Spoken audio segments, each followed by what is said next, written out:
안녕하세요. 오늘은 6월 17일 수요일이죠. 요한복음 6장 35절에서 40절입니다. 오늘 복음은 생명의 빵입니다. 계속해서 요한복음 6장의 말씀을 나누죠. 오늘 주님께서는 이렇게 말씀하세요. 내가 생명의 빵이다. 6장 35절의 말씀입니다.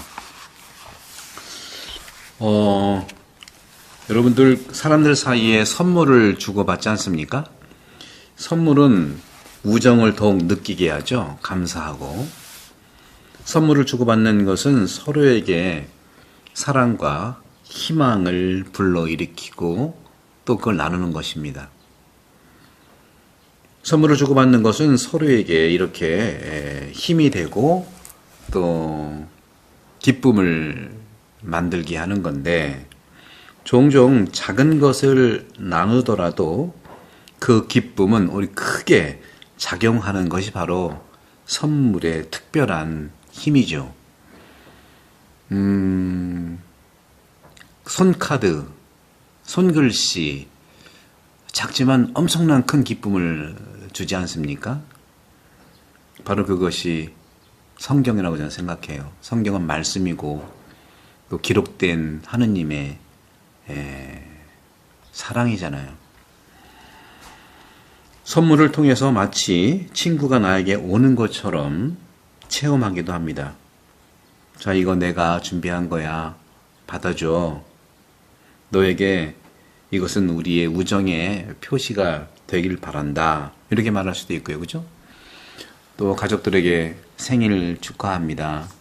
태어나줘서 고마워요 하고 자녀들한테 얘기하든가, 또 이렇게 우리가 이렇게 준비한 작은 가치를 상대방에게 선물한다면 많은 것이 커서라기보다도 크면 부담되잖아요. 있는 그대로 말씀드리면 책이라든가 또 CD라든가 이렇게, 또 어머니가 아들에게 어떤 의미에서 생명을 또 선물한 것도 있잖아요.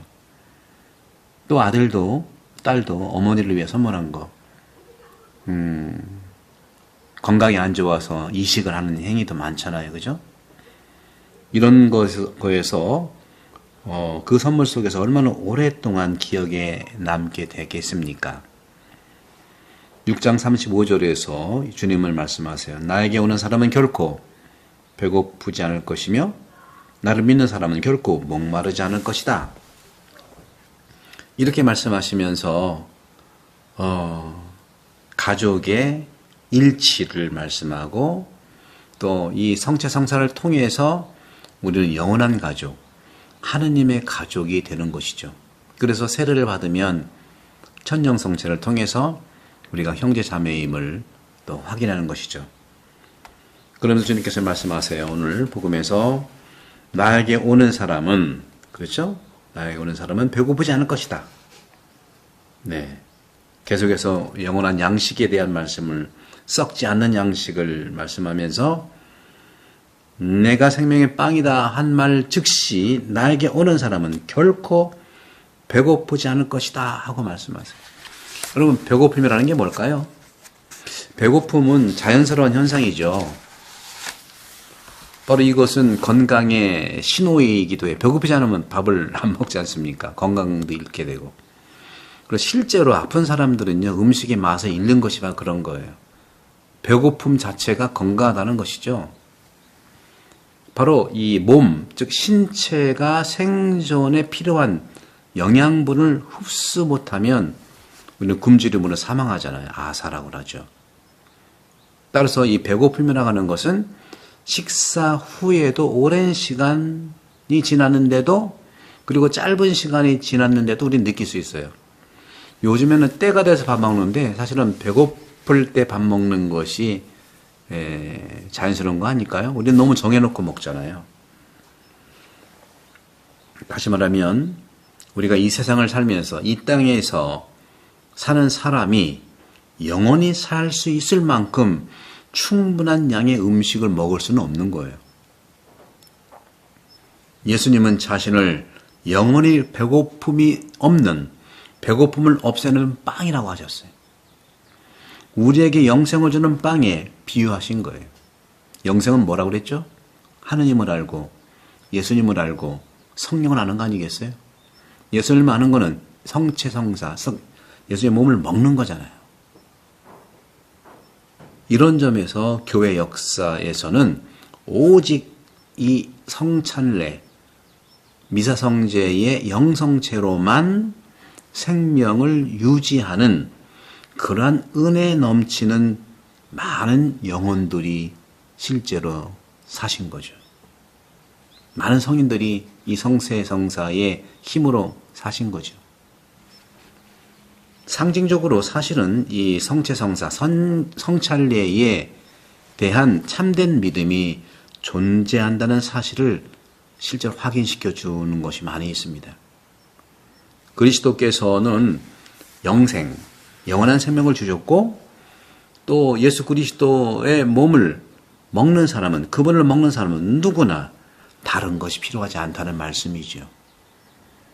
성체성사를 통해서 예수님의 몸을 먹어보면서 우리는 그리스도인으로서 내 방식도 중요하지만 내 방식이 그리스도의 방식으로 완성되는 것이 성체성사의 핵심이라는 거죠. 제가 지난 주일날 강론도 그런 말씀 드렸잖아요.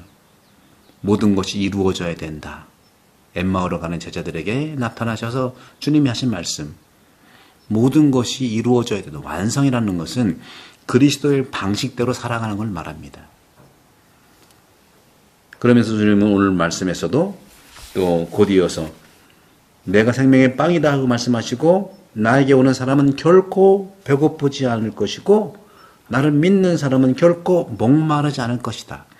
오늘 복음은요, 예수님은 생명이라고 하는 것, 빵, 그리고 배고픔이 뭐냐, 목마르다는 것이 뭐냐, 이 세 개. 생명의 빵을 먹고 예수님께서 주시는 물을 먹으면, 말씀을 먹으면 배고프거나 목마르지 않다는 겁니다. 여러분, 배고픔과 목마름의 실체가 어떤 것입니까? 갈증이라고 하는 것이 있죠. 사실은 생리적으로는요, 생리학적으로 배고픔과 똑같은 거더라고요. 그러니까 갈증은 배고픔과 생리학적 기초가 동일해요. 하지만 갈증이라고 하는 것은요, 더 일찍, 더 자주 느끼기 때문에 갈증이라는 그런 말을 쓰더라고요. 갈증. 이 갈증이라는 말은요, 강한 욕망을 나타내는 비유가 됩니다. 배고픔하고 또 뉘앙스가 다르잖아요. 갈증. 그렇죠? 갈망하는 거예요. 우리는 지식을 또는 사랑을 또는 쾌락 또는 아름다움에 대한 갈증을 많이 얘기합니다. 인간의 욕망은 다양하지만 오래되고 참 아름다운 표현이 바로 진실에 대한 갈증이라고 말할 수 있어요. 진실에 대한 갈증. 팩트에 대한 갈증. 이것은 단순히 추상적이고 합리적이며 수학적 지식에 대한 욕구가 아니라 현실의 균형 잡힌 릴레이션십, 관계에 대한 욕구를 의미하는 것이죠. 마땅한 요청을 얘기하는 거예요. 우리 주변에 있는 것들이 나의 기대와 우리의 기대와 일치하지 않는 한 서로 어긋난다고 그러죠. 일치하지 않는 한 우리와 또 나와 우리가 살고 있는 현실 사이에 모순이 있다고 느끼는 한 뭐가 문제일까요? 행복하지 않다는 겁니다. 행복하지 않아요. 나 혼자 살 수 없어요. 이러한 분열, 행복을 못 느끼는 분열, 이런 분열로 인해 때때로 국가라든가 직업이라든가 우정이라든가 심지어는 불행하게도 실제로 많은 우리나라의 OECD 국가 중에서 정말 상위 그룹에 있는 거 가족 관계까지 파기가 되는 게 가정 안에서의 여러 가지 어려움들 많잖아요. 자살률이라든가 이혼율이라든가 출생률이 준다든가. 이유는 항상 똑같습니다. 실망스러운 거죠. 우리는 그런 점에서 이것을 우리가 갈망하는 거, 무엇이냐는 거죠. 그럼 믿는 사람이라고 그랬어요. 나를 믿는 사람은 결코 목마르지 않아요. 예수님이 생명의 빵인데 배고프지 않기 위해서 예수님한테 가면 되고요. 목마르지 않기 위해서 예수님을 믿으면 되는 거예요. 가고 믿어라. 가고 믿는다는 거. 이러한 믿음, 이러한 상황에서 우리에게 어떻게 도움이 될까요? 그것은 이렇게 말씀하는 걸로 오늘 마치겠습니다. 모든 것을 그리스도 안에서 발견하십시오. 다시 말하면 모든 것에서 그리스도를 찾으십시오. 그리스도의 방식이 우리를 배고프지 않고 목마르지 않게 한다는 것이죠. 그 생명의 빵으로서. 그것을 발견한 사람은 더 이상 찾을 필요가 없어요. 그래서 엠마오로 가는 제자들에서 빵을 떼어주실 때 예수님을 알아봤을 때 주님은 사라졌잖아요. 필요 없고요. 봤으면 되는 거예요. 왜냐하면 모든 진리를 이미 만났기 때문입니다. 사랑하는 형제자매 여러분, 구독 선교 부탁드리고 이 가톨릭 책방의 이 복음 말씀 2024년도 올해 1월부터 12월까지 평일 복음은 똑같으니까 여러분들 2024년도에 이 복음 말씀을 계속 여러분들이 신학적인 메시지를 통해서 구원을 받으시고 축복 가득하시기를 바라겠습니다. 성부와 성자와 성령께서는 여러분들을 강복합니다. 감사합니다. 구독 선교 부탁드립니다.